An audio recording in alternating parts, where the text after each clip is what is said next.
भव्य day night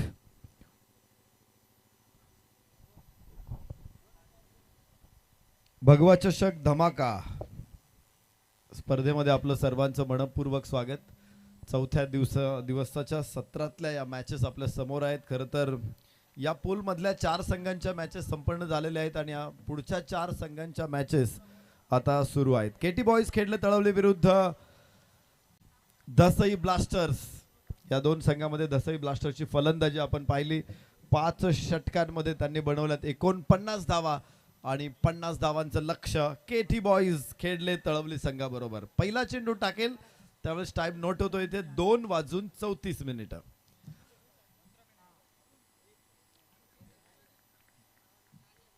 वाईट चेंडू. एक अतिरिक्त धावेबरोबर धावफलकाला सुरुवात होते. 1 धाव. 49 धावा बनवलेल्या आहेत खेळले दसई ब्लास्टर्सनं आणि 50 धावांचं आव्हान समोर आहे. क्षेत्ररक्षणाची रचना 2 क्षेत्ररक्षक 38 सर्कलच्या बाहेर आहे पॉवर प्ले मध्ये आणि त्यामध्ये मिड विकेटला एक क्षेत्ररक्षक 38 सर्कलच्या बाहेर आपल्याला बघायला मिळतो. लॉंग ऑफला एक क्षेत्ररक्षक आहे.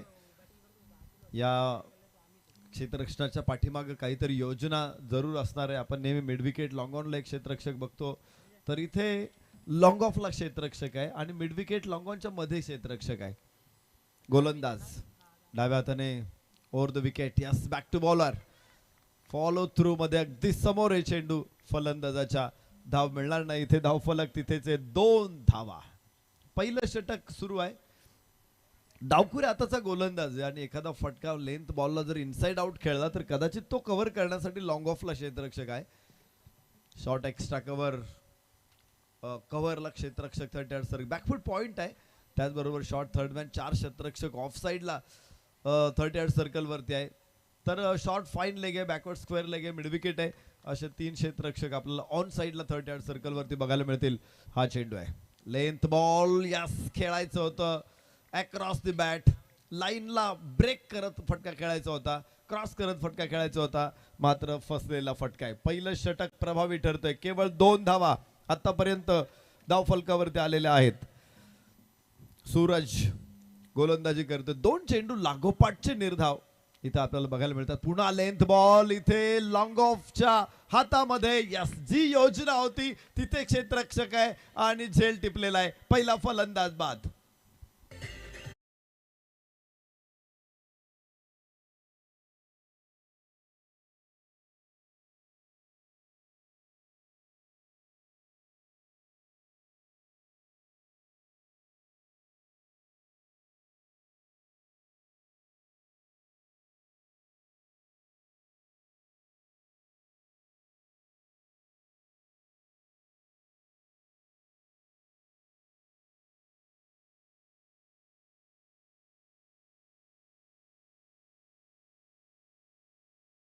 सुंदर झेल लॉंग ऑफला. जी योजनेची आपण चर्चा करत होतो की लॉंग ऑफला क्षेत्ररक्षक का आहे, डाव्या हाताचा गोलंदाज आहे, त्यामुळे लेंथ बॉलला इथे फटका येऊ शकतो आणि तोच पकडण्यासाठी क्षेत्ररक्षक होता. तिथे कॅच देखील झालेला आहे. स्क्वेअर लेगच्या डोक्यावरून उचललाय चेंडू. क्षेत्ररक्षक मात्र मागे 38च्या पुढे चेंडू पडतोय, अडवलाय. 2 धावा इथे प्राप्त होणार आहेत. धावफलक 4 वरती पोहोचेल. एका गड्याच्या मोबदल्यामध्ये षटक क्रमांक पहिलं इथे सुरू आहे. 50 धावांना उत्तर द्यायचंय. सुरुवात थोडीशी खराब आहे. फक्त 4 धावा धाव फलकावरती पहिल्या षटकामध्ये. चांगलं षटक राहिलं सूरजचं. 2 बॉल डॉट आले, एका बॉलवरती सिंगल. एक वाईट जरूर आलेला आहे. पुन्हा लेंथ बॉल, पुन्हा मिड विकेटला. आता क्षेत्ररक्षक तिथे आहे. यस यस, टिपला झेल आणि फलंदाज बाद.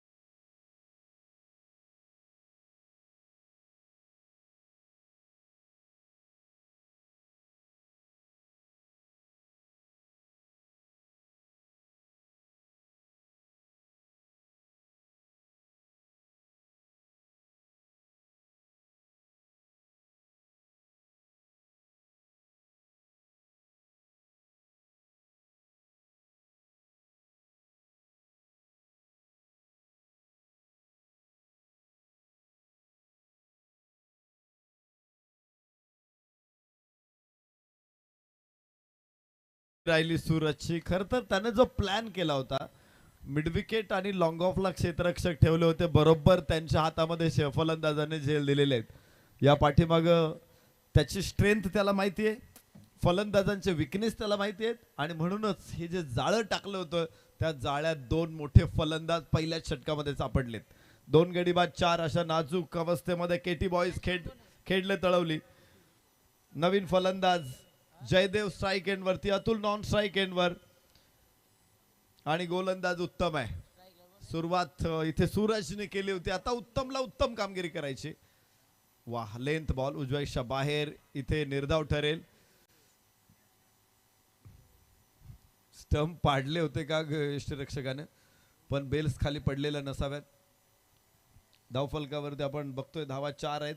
दुसरं षटक एव्हाना सुरू झालेलं आहे. एक गोष्ट आहे की योजना पक्क्या असतील ना, त्याच्यावरती तुम्ही प्रभावी काम करत असेल तर यश खूप चांगलं मिळतं. मिड विकेटला चेंडू, क्षेत्ररक्षक तिथे, एकच धाव अपेक्षित आहे. दुसऱ्या धावेसाठी बिलकुलही संधी नाही आहे. इथे चांगलं कोंडी आपल्याला बघायला मिळते, चांगला वेढा मजबूत केलेला दिसतोय. इथे धावफलकावरती 5 आहेत. 2 गड्याच्या मोबदल्यामध्ये किती वेढा मजबूत असेल तरी तो फोडता येतो, चक्रव्यूह फोडता येतं. हे छत्रपती शिवाजी राजांच्या चरित्राकडे बघितल्यानंतर लक्षात येतं. अभिमन्यूला नव्हतं शक्य झालं चक्रव्यूह फोडणं. तो तरुण होता, युवा होता, त्याला फारसा अनुभव नव्हता. मात्र छत्रपती शिवाजी राजांनी काय चक्रव्यूह भेदलेत, किती वेळा भेदलेत, भरपूर वेळा. इथे ही कोंडी फोडणार का खेळले तळवलीचा संघ. मिड विकेटला चेंडू आहे, क्षेत्ररक्षक तिथे पोहोचतोय. 2 धावा गॅप मध्ये असेल तरी क्षेत्ररक्षक पोहोचतायत, अडवतायत चेंडू, फेकतायत परत. 2 धावांबरोबर धावफलक पुढे पोहोचेल 7 वर. 2 गड्याच्या मोबदल्यात 7 धावा. सिद्धी जोहरचा वेढा पडला होता, तो वेढा तोडून छत्रपती शिवाजी राजे सुखरूप विशाळ गडाकडे पोहोचले. अर्थात वेढा तोडणं एवढं सोपं नव्हतं. इथे वाईट चेंडू आहे. 1 धाव धावफलकावरती येणारे 8 धावा 2 गड्याच्या मोबदल्यामध्ये. पहिली गोष्ट, सैनिकांचा पहारा जो आहे, पहारा तोडून बाहेर पडायचंय. त्यानंतर झालेला पाठलाग सुद्धा मोडून काढायचा आहे, तेव्हा सुखरूपपणे बाहेर पडणार होतं. परंतु तिथे काय पराक्रम झालाय आपण इतिहासामध्ये अनुभवलेले. बाहेरची कड आहे, इथे थर्ड मॅन तयार आहे, चेंडूवरती झेपावतोय, अडवतोय.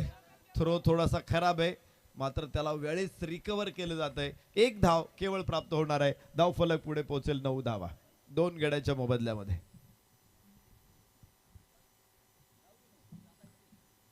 दुसऱ्या षटकामध्ये देखील हीच कोंडी कायम राहिलेली आहे. फक्त 5 धावा या षटकामधून घेण्यात यशस्वी ठरलेले आहेत केटी बॉईज खेळले तळवली. आणि गोलंदाज उत्तम पुन्हा एकदा तयार. क्षेत्ररक्षण या षटकासाठी थोडंसं फैलावलेलं आपल्याला बघायला मिळेल. जिथे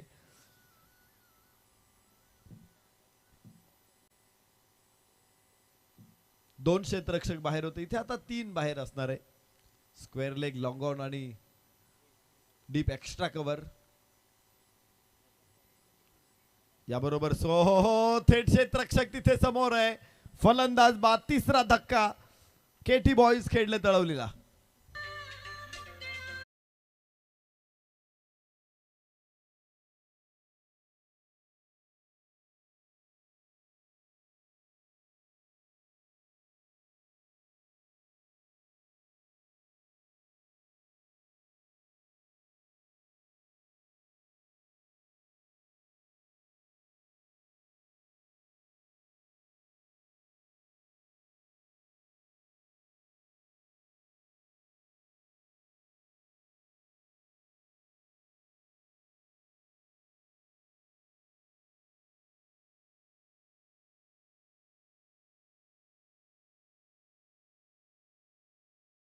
इथे मैदानामध्ये आपण बघतोय, खर तर विकेट पाटा आहे, पण गोलंदाजाने खत घातलं तर पाटा आहे. म्हणजे आपण म्हणतो ना, धावांचं पीक इथे जोमात येऊ शकतं, पण ते कधी येणार आहे, ज्यावेळेस गोलंदाज त्याला खत पाणी घालणार आहे. आणि गोलंदाजाने पाणी अडवलंय, खत रोखलेली आहेत.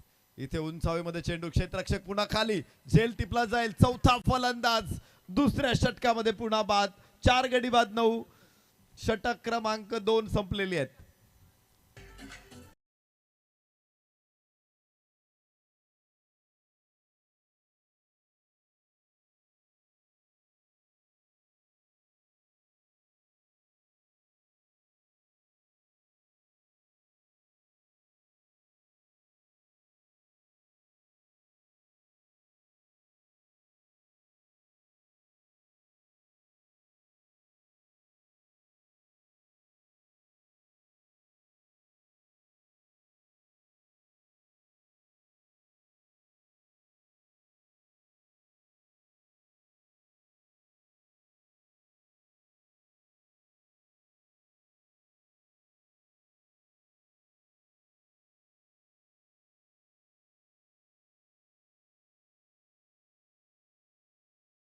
9 धावा धावफलकावरती 4 गड्याच्या मोबदल्यामध्ये केटी बॉईज खेळले तळवली संघ अडचणीमध्ये सापडलेला आहे, गर्तेत सापडलेला आहे,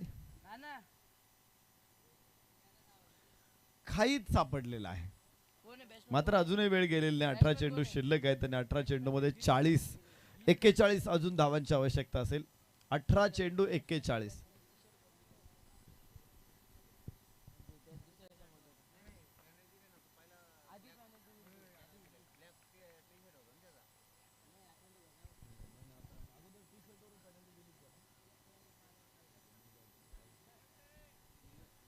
पुन्हा निर्धाव चेंडू आपल्याला बघायला मिळतोय. मला वाटतं पेनल्टीचा देखील स्वीकार करावा लागलेला आहे खेडले बॉईज केटी बॉईज तळवली संघाला. गोलंदाजाच्या डोक्यावरून चेंडू खेळलेला आहे. लॉंगॉनचा क्षेत्ररक्षक तिथे पोहोचेल तर 1 धाव प्राप्त होणार आहे. धावफलक 2 अंकामध्ये पोहोचेल. 10 धावा 4 गड्याच्या मोबदल्यामध्ये 10 धावफलकावरती आहेत आणि अजूनही 40 धावांची आवश्यकता असेल. अजून 40 धावा 16 चेंडू मध्ये 40 धावा. तर लक्ष असं अवघड आहे अजिबात नाहीये. मात्र एवढा कडा चढायचा असेल ना, कोंढाण्याचा कडा चढण्यासाठी तानाजीकडे घोरपड होती यशवंती नावाची, की यशवंतराव घोरपडे होते. तो इतिहासामध्ये काही संदर्भ वेगवेगळे आलेले आहेत, पण कोणीतरी होतं मदतीला तेव्हा ते कडा चढू शकलेले आहेत. एव्हरेस्टची स्वारी करायची असेल तर तुम्हाला चढाई करायची असेल तर तेनसिंग नोर्गे लागतोच. इथे सुद्धा कोणीतरी असा एक खेळाडू असणार आहे जो असा उंच धावांचा कडा सहजपणे आपल्या संघाला सर करून देतील. 50 धावांचं लक्ष आहे केटी बॉईज खेळले तळवली संघासमोर. 15 चेंडू 39 धावा. वा बाउन्सर आहे, बाउन्सर आहे इथे. Perfume ball, short of length ball उसळी घेण्यात यशस्वी ठरलाय गोलंदाज. अशी उसळी मिळवणं हे खूप कठीण असतं, कारण थोडी जास्त उसळी मिळाली तर वाईट ठरतो चेंडू. 1 बाउन्सची घोषणा केलेली आहे पंचांनी. पूर्वी असं होतं की किती बाउन्सर टाकता यायची, आता एकच अलीकडे 2 टाकता येतात. नियमांमध्ये बदल झालेले आहेत. मात्र आपण या स्पर्धेमध्ये फक्त एकच टाकतोय. इथे बॅट पॅड मध्ये मोठं अंतर आहे. चेंडू यष्टिरक्षकाच्या हातामध्ये निर्धाव आहे. 11 धावा. पुन्हा एकदा सूरजचं हे षटक आहे, प्रचंड प्रभावी. पहिल्या षटकामध्ये 2 विकेट काढल्या होत्या सूरजनं. या षटकामध्ये विकेट नाही, मात्र धावा रोखलेल्या आहेत.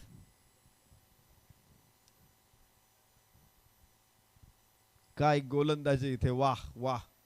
सूरजची अत्यंत सुंदर गोलंदाजी. 12 चेंडू सूरजने टाकलेले आहेत आणि धावा खर्च केलेल्या आहेत तिथे केवळ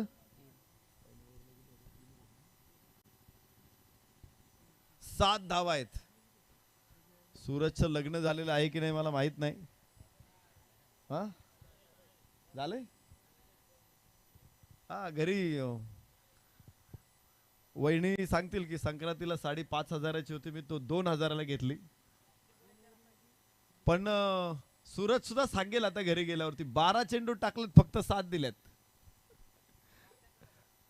मी सुद्धा काही कमी चेंगट नाहीये, कमी काटकसर करत नाहीये. 12 धावा 4 गड्याच्या मोबदल्यामध्ये. आणि कुणी घेतल्या नसतील साड्या तर सगळ्यांनी संक्रांती, आज संक्रांती, साडी घ्या घरी गेल्यावर, म्हणजे रोज तुम्हाला क्रिकेट खेळायला यायला जमेल. 12 चेंडू 38 धावा आहेत. आपल्याच विभागातून एक कोणीतरी रील स्टार आहे, त्यांनी छान रील बनवली होती, म्हणजे बायकोची रील होती, खेळाडूच्या बायकोची. खेळाडू म्हणे रात्रीचे घरीच नाही, 4-4 वाजता कधीतरी येतात घरी, 2 वाजता घरी येतात. इतक्या नाईटच्या मॅचेस आपल्या परिसरामध्ये सुरू आहेत, त्यामुळे खेळाडूंना घरी द्यायला वेळ कुठे. मग कमीत कमी आज साडी तरी द्या. 12 चेंडू आहे, 38 धावांची गरज आहे. शेवटचे 2 षटक इथे शिल्लक आहेत आणि केवळ 12 धावा. 4 गडी बाद झालेले आहेत. केटी बॉईज खेळले तळवली संघ अत्यंत अडचणीमध्ये आहे. इथे अडचणीतून कसे ते बाहेर येतात. अजून 2 षटक त्यांच्यासाठी आहेत.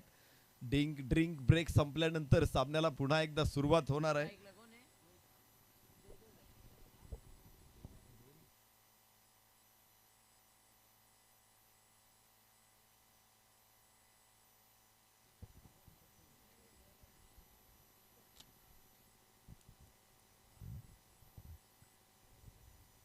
12 चेंडू 38 धावा. अजूनही होप्स कायम असायला पाहिजेत आणि पाहिजेत. ज्यावेळेस कठीण परिस्थिती असेल फक्त एकच नाव तुमच्या समोर आणा, ते म्हणजे छत्रपती शिवाजी राजे. बस, काहीच नाही. औरंगजेबाच्या कैदेत असताना सुद्धा सगळ्यांना असं वाटलं होतं की आता स्वराज्य संपले. छत्रपती शिवाजी राजे कैदेतून बाहेर सुटूच शकत नाहीत आणि औरंगजेब सुद्धा त्यांचा दगा फटका करायला तयार होता. एक मिर्झा राजे होते की त्यांना या गोष्टी अगोदर समजल्यामुळे त्यांनी तिथे औरंगजेबाशी काही विनवणी करून काही वेळ मागून घेतली. पण या अत्यंत भयानक परिस्थितीतून छत्रपती शिवाजी राजे निष्ठू शकतात, बाहेर पडू शकतात, पुन्हा स्वराज्य उभं करू शकतात. तर 12 चेंडू 38 म्हणजे त्यापुढे खूपच किरकोळ आहे असं मला वाटतंय. धावाची संधी आहे तिथे बोट पंचांकडे आणि याबरोबरच पंचांनी कळवलंय की खांद्याने पहिला स्टंप पडलेला असावा. स्टंप्सला जर पहिल्यांदा तुमच्या शरीराचा स्पर्श होत असेल तर मात्र तुम्हाला स्टंप उकडून टाकायचे असतात खाली. धावफलकावरती 15. 4 गड्याच्या मोबदल्यामध्ये केटी बॉयज खेळले तळवली. इथे ज्या वेढ्यांची आपण चर्चा करत होतो, औरंगजेबाचा नजर कैदेतला आग्र्याच्या किल्ल्यातला वेढा छत्रपती शिवाजी राजांनी, खरं तर एक संधी होती इथे क्षेत्ररक्षकाकडे. रिप्लेमध्ये त्या गोष्टी सगळ्या आपल्याला बघायला उपलब्ध आहेत. आपण बघतोय की चेंडू यष्टीरक्षकाने हातात घेतलाय होता, मात्र बघा बघा पंचांचं लक्ष किती बारीक आहे. हलकासा खांद्याचा स्पर्श लागलाय, बेल्स खाली पडलेली आहे आणि मग स्टंप्स त्यांनी चेंडू हातामध्ये घेतलेला आहे. यामुळेच फलंदाज खरं तर बचावलेला आहे. अतिशय उच्च दर्जाची अंपायरिंग इथे बघायला मिळाली. अन्यथा मी जर तिथे असतो ना, मी तिसऱ्या पंचांना सांगितलं असतं बघा काय झालंय ते, किंवा कदाचित बादही दिला असता एखादा फलंदाज. यस, कडक शॉट. या फटक्यांची आवश्यकता आहे. पहिला चेंडू, कोंडी फोडणारा हा एक दिमागदार षटकार.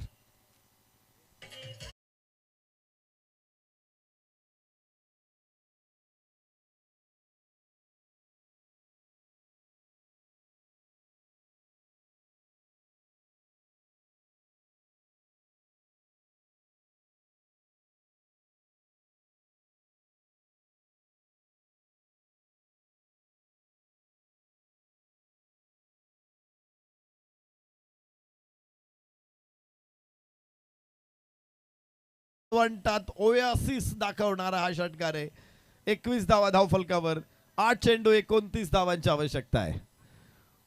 उजव्या इष्टीच्या बराचसा बाहेर इथे वाईड आहे. प्रेशर आता गोलंदाजांवरती आहे. आत्मविश्वास देणारा हा षटकार होता. यापुढे बघायचे फलंदाज काय कमाल करेल. धावफलकावरती 22 आहे. अजून 28 धावांची आवश्यकता आहे. 8 चेंडू 28 धावा. यस, कडक. परत एकदा परफेक्ट.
नाहीये.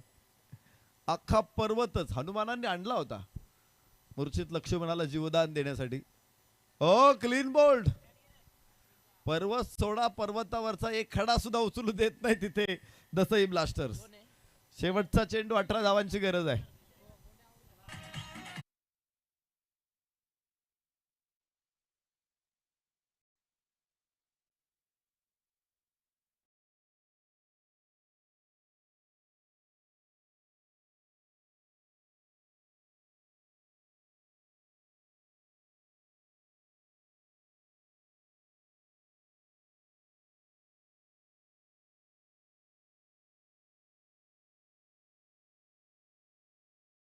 शेवटचा चेंडू 18 धावांची आवश्यकता आहे.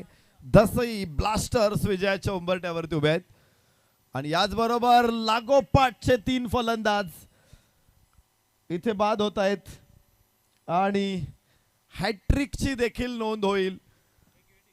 Wicket hat trick.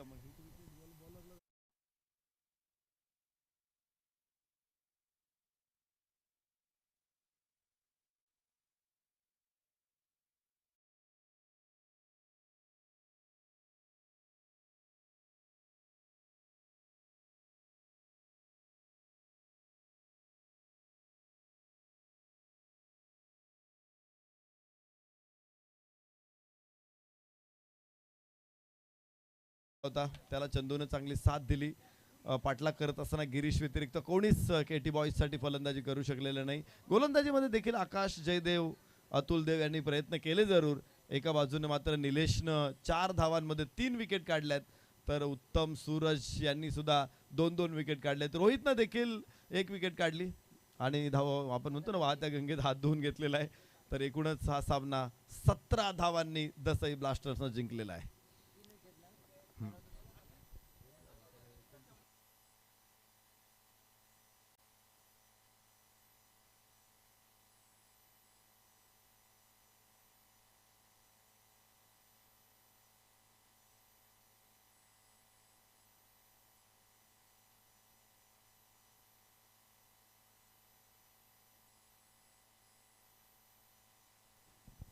Man of the match संकुल. 29 धावांची खेळी साकारणारा संकुल ठरतो या सामन्याचा सामनावीर. संकुल या मंचावर आणि आपल्या पारितोषिकाचा स्वीकार करा.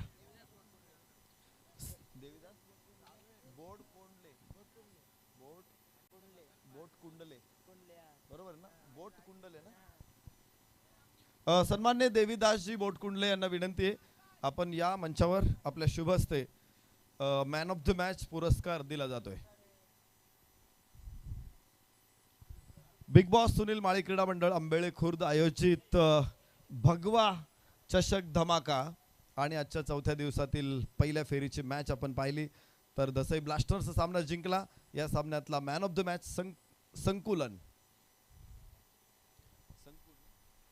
संकुल ठरतोय मॅन ऑफ द मॅच. 29 धावांची अत्यंत सुंदर खेळी संकुलची या मॅच मध्ये आणि तीच सामन्यासाठी महत्त्वाची ठरली. संकुलसाठी आपण एक प्रश्न जरूर विचारू. आज संकुलने आपल्या संघाला मोठं यश मिळवून दिलेलं आहे.